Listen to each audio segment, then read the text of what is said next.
Təbii ki, biz insan olaraq bu həyatımızda yaşadığımız müddətdə bəzən duyğusal problemlərlə qarşılaşa bilirik, bəzən fikri problemlərlə qarşılaşa bilirik, bəzən fiziki narahatlıqlar və ya sosial və ictimai həyatımızda olan müxtəlif narahatlıqlarla biz qarşılaşa bilərik.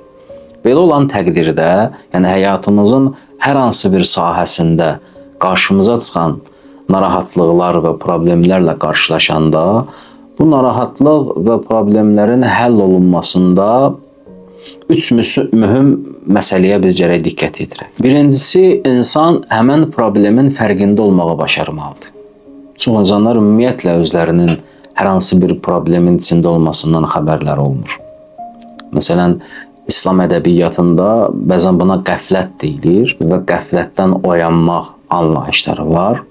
Xüsusən də irfanda, təsəvvüfdəki yəqzə deyirlər buna ariflər, oyanış.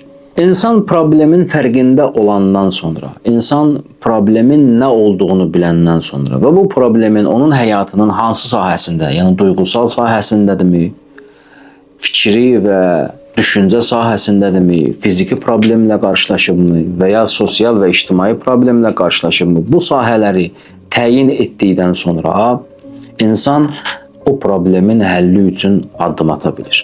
Əslində problemin harda, necə və nə formada olması o problemin həll olunmasında atılan ilk addım hesab olunur. İnsan bunun fərqində olmayana qədər ümumiyyətlə problemlərini düzəltmək, islah eləmək barəsində də düşünə bilmir.